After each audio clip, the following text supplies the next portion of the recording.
Muy buenas tardes. Nosotros somos el equipo número 6 de la experiencia educativa Taller de Planeación de Vida y Carrera, conformado por América Mayrani Chimal Velasco, Edgar Jafet Herrera Martínez y mi compañera Gilda Caterina Reyes Peredo, de la Universidad de Veracruzana en la Facultad de Psicología. Nuestro tema es el estrés del programa Estudiandote, más concisamente, el estrés en los estudiantes durante el confinamiento ante la pandemia por el COVID-19. Dentro del equipo consideramos muy oportuno la realización de este trabajo de investigación debido a que el estrés es un tema muy interesante y muy complejo, el cual en los últimos años, siglos y décadas se ha visto en un gran avance, tanto en aspectos sociales, culturales y científicos, a tal grado que estos tres en conjunto lograron que las diversas sociedades alrededor del mundo aceptaran el estrés como una enfermedad tanto mental como física, la cual requiere un tratamiento que puede darlo un médico, ya sea medicamento o alguna terapia que tenga que ver con meditación o si es el caso, un remedio casero el cual eh, sea popular dentro de las localidades en las cuales las personas viven. Pero para ello, primero hay que saber cómo es el tipo de estrés el cual está presentando el paciente debido a que hay muchos tipos de estrés y dependiendo del tipo de estrés será el tipo de tratamiento que sea adecuado para disminuir el estrés de la persona, pero eso se abordará un poco más adelante en la exposición. Ahorita solo cabe recalcar que al realizar la investigación llegamos a la hipótesis de que el confinamiento por la pandemia del COVID-19 se vio en una alianza con el estrés, ocasionando un aumento del mismo estrés en cualquier sector poblacional, ocasionando que haya un gran incremento en el estrés, tanto personal, laboral, económico, en todos los aspectos de las personas. Y para fines de la exposición y del proyecto nos delimitamos a escoger una sola población, que es el sector estudiantil, debido a que con la llegada del confinamiento el sector estudiantil tuvo que verse migrado a una educación virtual, una educación en línea, la cual, analizándola en estos días, se ha visto sorpresivamente que los estudiantes no se han podido adaptar y no solo los estudiantes, también los maestros que tienen este que son de la vieja guardia, debido a que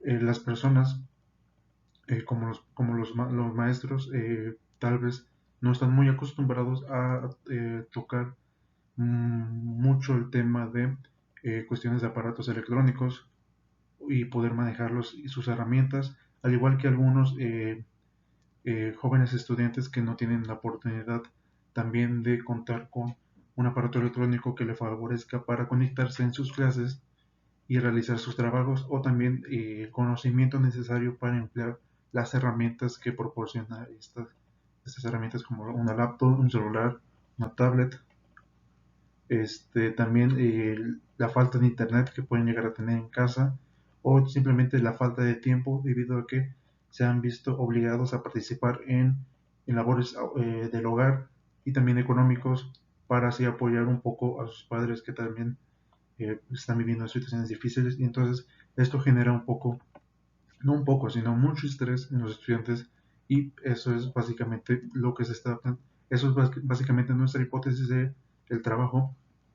Yeah.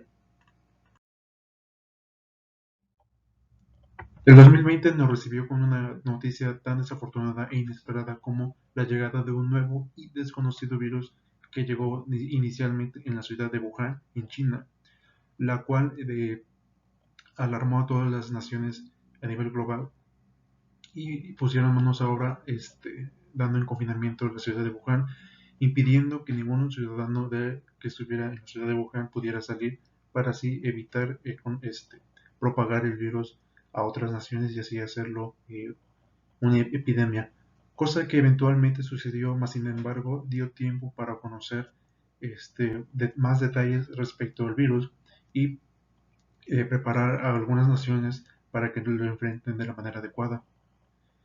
Con el paso de las horas, días y semanas, fueron arrojándose datos referentes al virus y cómo este virus afecta de tal manera al cuerpo humano que a ciertas personas pueden llegar a matar el virus a las personas, alarmando y preocupando a las naciones, y no solo a las naciones, sino las personas que viven dentro de las naciones que eh, tienen desconocimiento del virus y no tienen mucha información de ello y se preocupan mucho.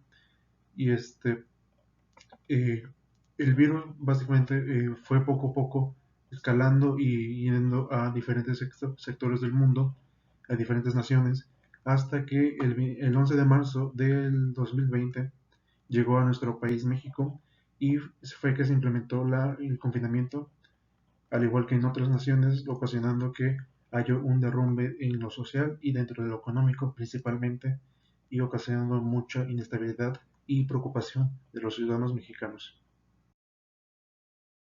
Con el paso de las semanas y meses del confinamiento, dio mucha tela de investigación a los investigadores para ver ciertas circunstancias las cuales las personas pueden estar viviendo durante el confinamiento, debido a que es una buena oportunidad, una buena oportunidad dentro de la investigación, nada más, para llevar a cabo encuestas, cuestionarios para determinar tipos de padecimientos de las personas durante el confinamiento y este, de- se empezaron a hacer las investigaciones, los análisis, los estudios y llegaron muchas de las investigaciones llegaron a la conclusión de que había mucho pensamiento negativo y claramente esto es, este, se podría considerar normal debido a que muchas personas, más concisamente las personas adultas, muchas dependen mucho del día a día y del trabajo en el cual tienen y impedir que salgan de casa no les permite realizar su trabajo que en la mayoría de ocasiones no se pueden realizar desde casa como lo puede ser como los estudiantes, ocasionando que pues posiblemente no tengan un trabajo seguro o posiblemente que ya no hayan tenido un trabajo seguro y dentro del el panorama de los estudiantes ahí también puede aplicar debido a que tal vez a los padres al dejar de tener algún apoyo económico para ellos tengan que verse involucrados en la participación de los labores económicos de la casa, quitándoles tiempo para los estudios y estar presentes en clases en línea. Es- Y respecto a las sensaciones las cuales se han presentado en los estudios, está muy presente el estrés debido a la angustia, la ansiedad que genera estar encerrado en casa, porque muchas veces las personas eh, algunas personas no les gusta estar en casa, o sea, es su casa, pero les gusta pasar el tiempo fuera de casa, pasando el rato con los amigos, pasando el rato en el parque, pasando el rato fuera de casa. Y pasarla siempre en casa no es algo tan agradable para esas personas. Como ya habíamos hablado, el estrés es un síntoma muy presente dentro de las investigaciones que se realizaron, ocasionando, como ya mencioné, el temor. Y algo que no mencioné en la diapositiva anterior fue la preocupación por la salud de las personas mismas debido al desconocimiento y la poca información que hay de respecto al virus y también la salud de sus demás seres queridos debido a que se ha comprobado que el virus afecta de manera más fuerte a personas de mayor edad y también de los jóvenes, los niños, ocasionando que también, bueno, que haya el temor, que haya la ansiedad, que haya el estrés, y esto dentro de su estado de salud físico, ya no en lo mental, porque eso sería el estrés, dentro de sus síntomas físicos vendría siendo los patrones de sueño, los cambios de patrones de sueño y de alimentación también, y eso provocando las dificultades para dormir y también de concentrarse. También puede haber los casos en los cuales las personas empiezan a consumir de mayor cantidad eh, este, sustancias como pueden llegar a ser como el tabaco y el alcohol. Objetivo general. Obtener información documentada y verídica de fuentes primarias y secundarias de diferentes medios impresos o fuentes electrónicas para la elaboración de una monografía. Metodología de la investigación documental. Estos son los pasos que seguimos para elaborar la monografía. Primero, elección del tema, el cual nuestro tema es el estrés. Hicimos un acopio de bibliografía básica sobre el tema. Aquí fue donde nos empapamos más acerca de información que no conocíamos. Elaboración de fichas bibliográficas. Lectura rápida del material. Aquí nos dábamos cuenta si el material nos servía o no nos servía. Después de esto hicimos la delimitación del tema, en el cual nos enfocamos en un cierto sector. Elaboración del esquema de trabajo. Este nos sirvió como un primer índice, pero no fue el definitivo. Ampliación del material sobre el tema ya delimitado. Aquí fue donde buscamos más información que complementara acerca de nuestro tema. Lectura minuciosa de la monografía. Elaboración de fichas de contenido. Después, estas fichas las organizamos y las revisamos en comparación con el esquema. Después hicimos una organización definitiva del fichero. La redacción del trabajo. Aquí fue donde ya elaboramos la introducción, el desarrollo y la conclusión. Nosotros dejamos la introducción y la conclusión para el final. Aquí hicimos realización de citas textuales y también de paráfrasis. Después, al final, viene la bibliografía, y que son las fuentes donde consultamos para obtener la información. Y hasta el final hicimos el índice ya definitivo. Cuando se le empezó a dar definiciones al estrés, se utilizaron dos perspectivas teóricas principalmente, la cognitiva y la psicobiológica.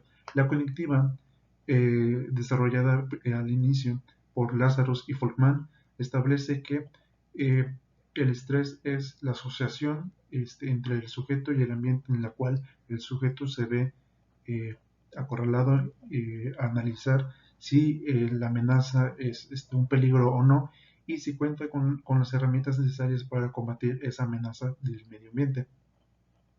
Y la psicobiología, el primero que la definió fue Seiguier, en el cual él argumenta que son situaciones que no tienen que ver con el sujeto, que, que son propicias del exterior, no precisamente del ambiente, y que tiene una demanda dentro de lo que ejerce hacia la persona. Dentro de los tipos de estrés tenemos el estrés agudo, que básicamente se trata sobre pensamientos, surge principalmente sobre pensamientos que tienen que ver con el pasado y con el futuro tanto cercano, una proyección al futuro cercana, y pensamientos del pasado un poco que no tienen mucho tiempo. Este tipo de estrés, de cierta manera, en dosis muy pequeñas es emocionante para las personas, pero en dosis excesivas es dañino para las personas.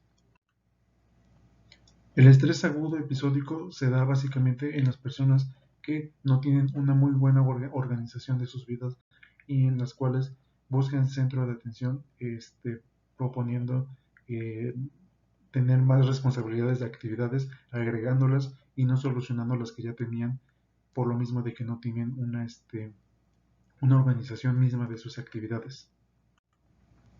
El estrés crónico puede surgir referente a experiencias traumáticas de la niñez, y también este tipo de estrés se ve reflejada constantemente. Son estrés que siempre están en las personas que pierden la esperanza de una situación deprimente, y se presenta muchas veces en personas que viven con escasez de economía, de felicidad. El estrés postraumático se puede dar en situaciones donde las personas se ven arriesgadas en su vida o hayan tenido alguna violación sexual, y esta puede tener como resultado que las personas tengan pesadillas, sueños muy pesados, y la mayoría de personas tienen mucha dificultad para afrontar este tipo de estrés. Y por último, el último tipo de estrés, el estrés escolar, básicamente puede llegar a ser cualquiera de los anteriores, pero se enfoca mucho en lo que sucede dentro de la escuela, ¿no? Puede ser un evento estresante de las personas no sé, al ser burleados por un compañero, al ser maltratados o dejados en mala posición por algún maestro. sido regañados por un maestro, o puede llegar a ser el caso que también puede ser por cuestiones de violación sexual o cualquier situación que se pueda dar en la escuela, que va a ser un recuerdo muy traumático para las personas y que va a ser muy difícil de olvidar debido a que sucedió en un ambiente estudiantil. Como ya había mencionado, el estrés en la pandemia por COVID-19 se ha visto reflejado en los estudios y se ha visto muy preocupante la cuestión del estrés debido por lo mismo del, este, del, de la desinformación del coronavirus y la poca información que hay y de la incertidumbre de lo que pueda llegar a pasar en el futuro por sus seres queridos y demás. Y, y cómo se ve reflejado el estrés universitario en los universitarios ante la pandemia, por lo mismo de que de la misma manera tienen que inmigrar a una educación virtual a la cual no se ven muy favorecidos por no tener los aparatos o por no saber utilizar los aparatos o por no tener el tiempo para asistir y realizar sus actividades. Diagnóstico psicológico.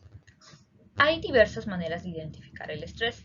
Nosotros investigamos acerca de un cuestionario llamado Escala de Estrés Percibido de Cohen, Kamarak y Mermenstein de 1983. Este contiene 14 ítems, 7 a favor del control y 7 de pérdida de control. En el factor a favor del control, las puntuaciones de esos ítems se invierten para valorar el estrés. Y estos son preguntas que se van evaluando de una escala que va del 1, que es nunca, a 5, que es muy frecuente o todos los días. Y el 3 corresponde a de vez en cuando. El puntaje total de los 14 ítems se suman al final. Y hay varias preguntas, como lo son: ¿con qué frecuencia ha estado afectado por algo que ha ocurrido inesperadamente? O sea, se ha sentido incapaz de controlar las cosas importantes en su vida. Se ha sentido nervioso o estresado. Se ha manejado con éxito los pequeños problemas de su vida.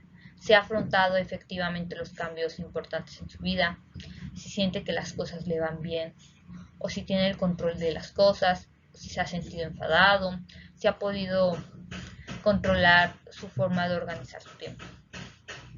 En el diagnóstico médico, primero debe encargarse de supervisarlo un especialista, porque el paciente presenta los siguientes síntomas, que pueden ser cognitivos, como la incapacidad para concentrarse y tener una preocupación constante; emocionales, como cambio de humor, irritabilidad o sentirse abrumado; los físicos, que son dolores de cabeza, diarrea o estreñimiento o sudoración; los conductuales, que son comer mucho o comer poco, o dormir mucho o dormir poco. La prueba que detecta el estrés analiza el equilibrio de hormonas adrenales, como son el cortisol y el deshidroepiandrosterona. Estos son importantes en la modulación del estrés. Se hace un análisis de muestra de saliva en 3 momentos diferentes del día, y estos resultados van a tener los biorritmos del cortisol y del deshidroepiandrosterona, que es de HEAS. Intervención psicológica. Hay diferentes tipos de intervenciones, dependiendo de las terapias. Nosotros, desde una terapia cognitivo-conductual, encontramos a la terapia racional emotiva conductual de Ellis, donde Ellis clasifica ciertas creencias como irracionales y suelen presentarla personas que tienen problemas de conducta. Estos pensamientos son la base de las conductas desadaptadas y juegan un importante papel en el estrés. Así, el paciente tiene estos pensamientos negativos. Ellis identifica al menos 12, y estos deben ser sustituidos por otras ideas más racionales. Entre ellos está 1. La necesidad de aprobación; 2. La culpa y condena; 3. La frustración que conduce a la depresión; 4. El sufrimiento humano es inevitable; 5. Ansiedad; 6. Es más fácil evitar las dificultades que tener que afrontarlas; 7. Se debe confiar en otros más fuertes y poderosos que uno mismo; 8. Tener miedo al fracaso y a la incompetencia; 9. Carga de traumas del pasado sobre el presente; 10. Se debe tener un estricto control sobre las cosas; 11. La felicidad humana se alcanza sin esfuerzo; y por último, el 12. Que no se puede tener control mismo sobre las emociones propias, así que estas no se pueden evitar. En esta terapia, el terapeuta tiene que aplicar la técnica que consiste en primero informar al paciente de sus supuestos acerca del origen del problema. Después, se le debe ayudar a identificar los pensamientos irracionales mediante una observación y feedback. Para ello se utiliza una técnica de ABC de Ellis, donde A es la experiencia o evento activador, C es la consecuencia emocional y la B son las creencias, que en este caso serían las irracionales. Entonces, entre A y C hay que buscar siempre la B.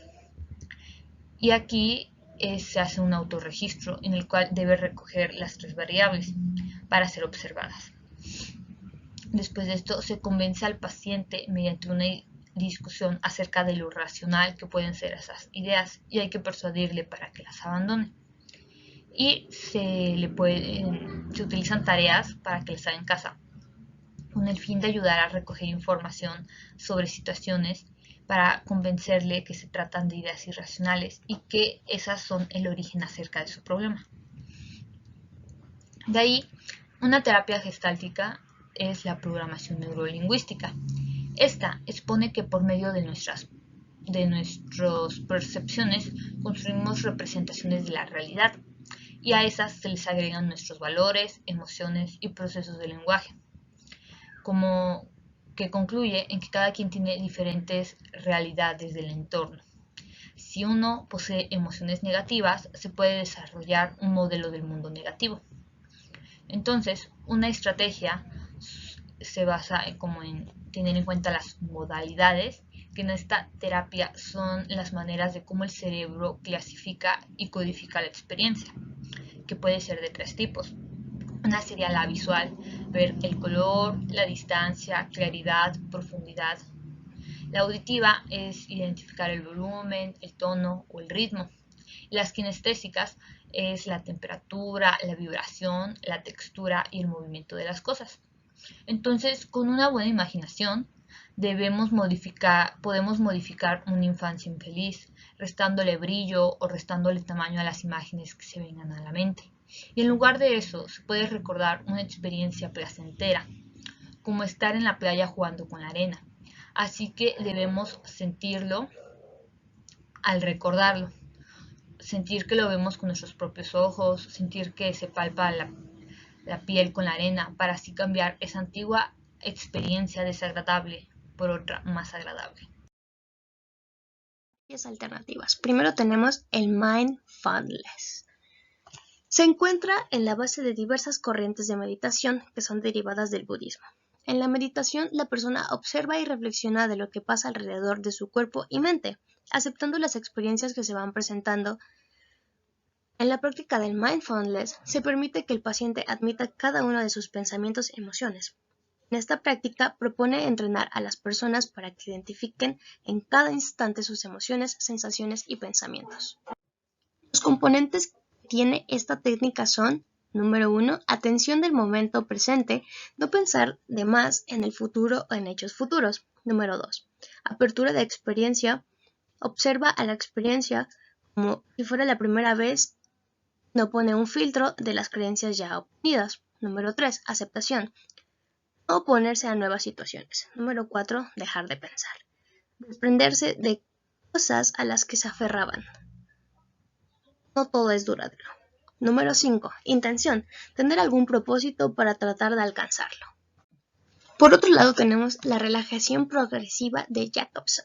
En esta técnica de relajación fue desarrollada por el médico estadounidense Edmund Jacobson en la primera mitad del siglo XX y hoy aún es muy utilizada. Los pasos a seguir son los siguientes. Número 1, túmbate o siéntate en un lugar cómodo, haciendo que las piernas y brazos estén en paralelo. Si decides sentarte, haz que las palmas reposen sobre tus muslos. Puedes usar grabaciones con sonidos relajantes. Cierra los ojos. Número 2, dedica unos segundos a respirar profundamente con el diafragma. Número 3, concéntrate en las sensaciones que te produce tu pie derecho. Visualízalo mediante la imaginación y cuando notes que toda tu atención está puesta en él, contrae con fuerza los músculos de esta parte del cuerpo haciendo que tu pie se tense durante 5 segundos. Número 4. vuelve a hacer que todos los músculos de tu pie queden totalmente relajados. Concentrar tu atención en la sensación de calma que te produce esa parte del cuerpo durante 20 segundos. Número 5. Repite el proceso con tu otro pie. Los gemelos y los músculos de cada pierna, abdomen y los pectorales, los brazos, las manos, la espalda y el cuello, la mandíbula, la cara y el cuero cabelludo. Número 6. Respira profundamente durante 20 segundos y abre los ojos.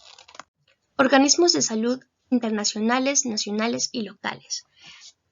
Tan pronto comenzó el confinamiento, las organizaciones de salud internacionales, nacionales y locales pusieron manos a la obra, abriendo páginas y brindando apoyo para poder combatir el estrés y cuidar de la salud mental de los ciudadanos.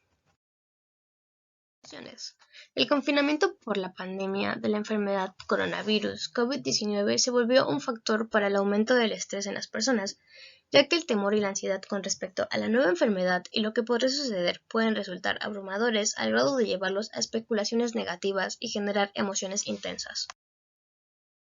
Todos los sectores poblacionales han sido perjudicados por los acontecimientos de la pandemia. Uno de ellos son los estudiantes. La educación y la forma de aprendizaje se ven afectadas por las medidas de salud pública impuestas en el mundo. El distanciamiento social ha hecho que no puedan asistir a clases presenciales, provocando la migración a plataformas digitales desde casa. Cabe destacar que la problemática, al ser considerablemente nueva, no hay suficiente información de esta. Es por ello que es importante realizar más investigaciones para así conocerla a profundidad y averiguar el principal detonante del estrés académico en el confinamiento. Llevar a cabo la elaboración de esta investigación documental nos permitió aprender a realizar la búsqueda de información de manera adecuada en sitios web confiables y verídicos.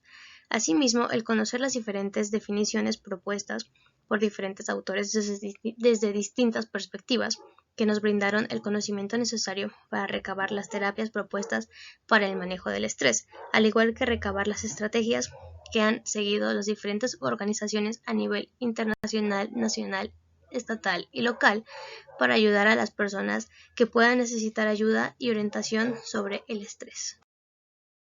Para finalizar la exposición, aquí están las referencias que nos fueron de gran utilidad para la realización del trabajo, el proyecto y de la exposición. Y de parte del equipo sería todo y muchísimas gracias por su atención.